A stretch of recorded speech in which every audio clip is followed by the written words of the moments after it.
estamos de vuelta aquí en Like a las 10. Ya nos dijo, nos aclaró Fede Sotano, los spoilers no son válidos por tiempo, sino por el contenido de la película. Exacto, y eso es real, no lo vamos a tatuar.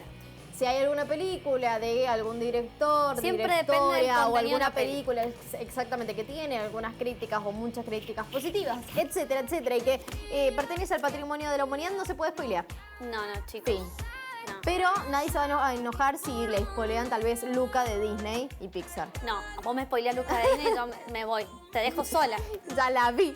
Te dejo sola, chau. Bueno, bichos, no sé, alguna peli. Claro. Tal vez no es tan válido el spoiler ahí. Es que depende de la peli. Depende de la por ahí película. sí es, claro, depende. Igual sigo sosteniendo que estaría bueno que sea por determinado tiempo, por cantidad de años, ¿no? Del estreno, pero bueno. Entonces yo le puedo spoilear el Padrino. Me spoileé, tranquila que no me interesa.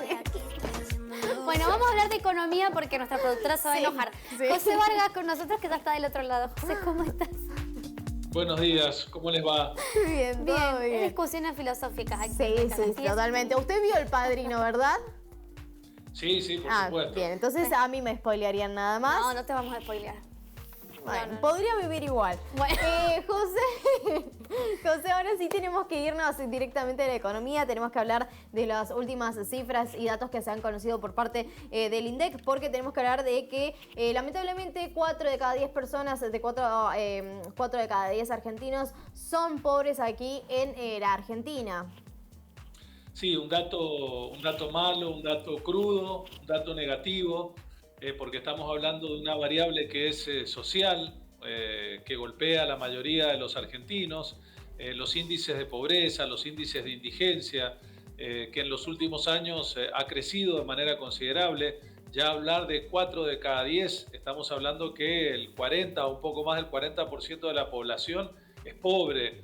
Para hablar de pobreza tenemos que analizar las líneas de pobreza. La línea de pobreza es el valor de la canasta básica total.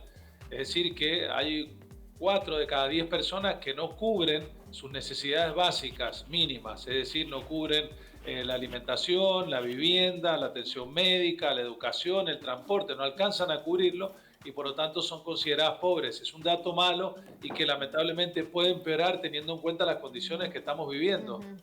Sí, recién hablábamos un poco detrás de cámara, que siempre la situación puede ser peor, ¿no? Lamentablemente, pero ¿cómo pronosticás esto? Estamos hablando de 4 de cada 10 personas, es un montón. Estamos hablando de que, bueno, ya enseguida lo vamos a tocar un poco más. El dólar está también en niveles muy elevados y las cifras no mejoran. ¿Cuál es tu pronóstico sin todavía tocar los otros temas que tenemos que tocar? Bueno, yo considero que, como hablábamos hace un momento, todo puede ser peor. Ahora bien, dependerá un poco del margen que tenga el gobierno nacional para realizar un ajuste, un plan económico, un lineamiento, un cambio de rumbo, porque está claro que si continuamos de esta manera la cosa va a ser peor. Por lo menos eso ya lo estamos esperando, con lo cual es necesario un cambio de rumbo, un ajuste, un reacomodamiento en materia económica para que esta situación no empeore y en el mediano plazo empiece a mejorar, cambie la tendencia negativa que venimos teniendo ya desde hace varios meses y que no tiene que ver con la pandemia, ya veníamos de antes, es decir, los últimos 2 años del gobierno anterior eran años de recesión, de inflación muy alta y de un dólar que crecía, con lo cual la pandemia profundizó nuestros problemas. Bien. Bien, sí. José, también dentro de los informes del gobierno, la economía del país es una de las que menos se recuperó en la región y bueno, un dato que me llama la atención es que se ubicaría, digamos, por arriba del Salvador, Canadá y México, o sea, solamente El Salvador, Canadá y México se ubicarían por debajo de Argentina, pero me imagino también tiene que ver mucho el contexto de cada región, de cada país. Sí, completamente. Es decir, Argentina fue uno de los países a nivel mundial que más sufrió la caída en la actividad económica por la pandemia. Es decir, cayó casi 12 puntos del Producto Bruto. Mendoza cayó casi 10 puntos del Producto Bruto, es decir, muchísimo. Sí. Fue un desplome total de la actividad económica. La mayoría de los países en promedio en el mundo tuvieron una caída del 6-7% como mucho. y el primer trimestre de este año ya prácticamente se habían ido recuperando. Algunos países vecinos, como el caso de Chile, se recuperaron sumamente rápido, y esto tiene que ver básicamente cómo venían.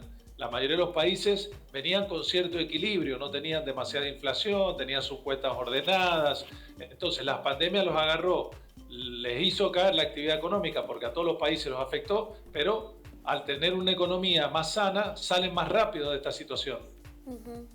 José, bueno, y también la industria, la agroindustria, la construcción son rubros que tuvieron un leve crecimiento, ¿sí? En comparación a fechas anteriores, al año pasado, pero bueno, también digamos, el empleo no se recupera, o sea, no hay una recuperación del empleo.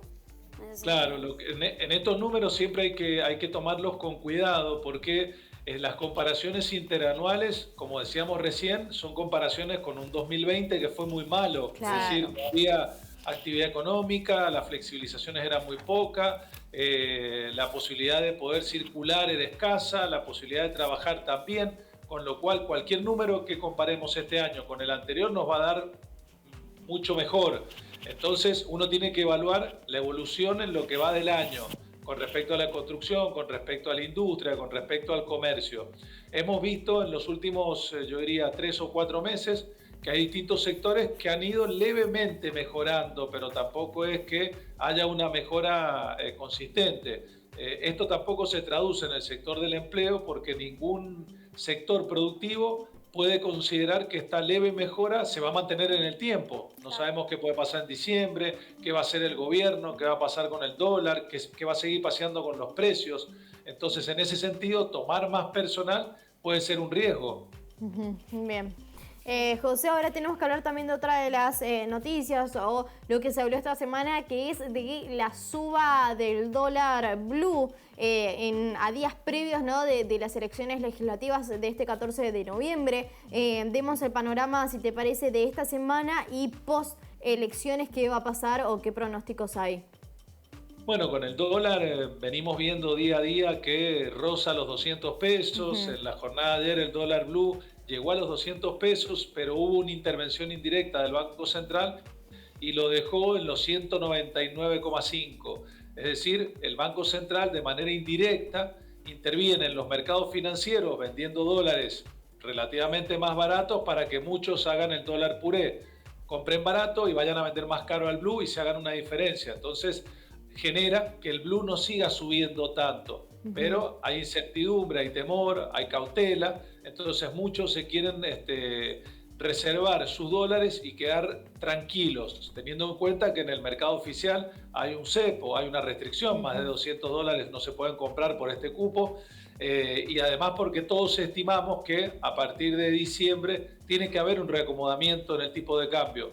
Tenemos una brecha del 100% entre el oficial y el marginal, y eso es inconsistente en el tiempo.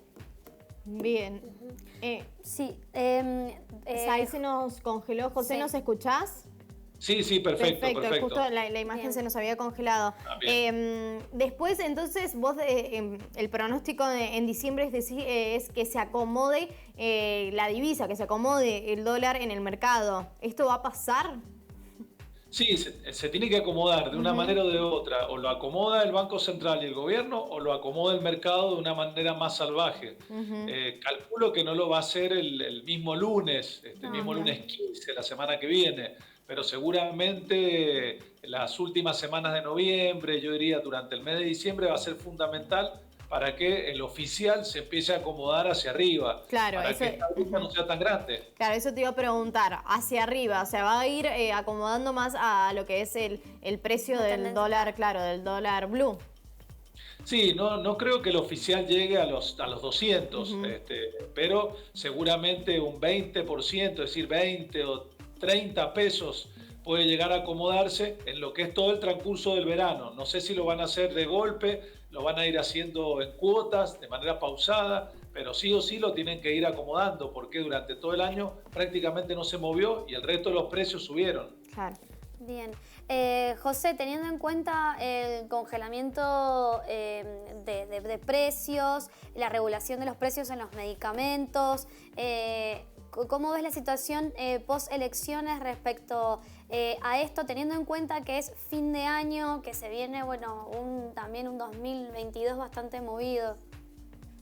Sí, va a ser un fin de año complejo, porque, por ejemplo, en diciembre termina el congelamiento de los combustibles, que no es un dato menor. Exacto.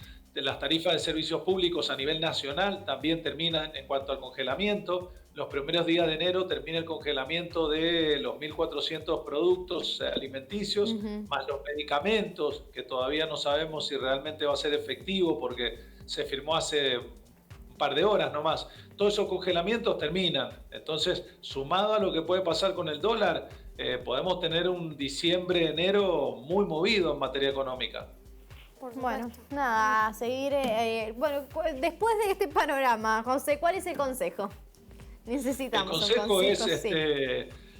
ser lo más cauteloso posible, no generar hoy grandes gastos, meterse en préstamos, en grandes inversiones, porque es un momento donde hay que ver cómo se acomoda la economía en estos próximos 2 o 3 meses y aprovechar que viene fin de año, que estamos bastante cerca, y pasar lo mejor posible la fiesta, que es, la verdad, a esta altura lo mejor que nos puede pasar. Tal cual, distraernos cautelosos, tal vez, sí. Entonces, no endeudarse. Exacto. José, muchísimas gracias.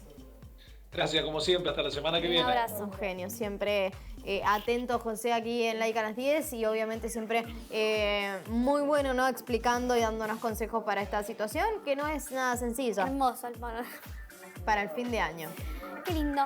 Nos vamos a un corte y volvemos con mucho más Laica a las 10. Ah, de paso, hoy es el día de la tradición. Ahí está. Entonces, Después de esta hermosa columna de economía, te contamos que hoy es el día de la tradición. nos vamos a un corte y ya venimos con mucho más de Laica a las 10.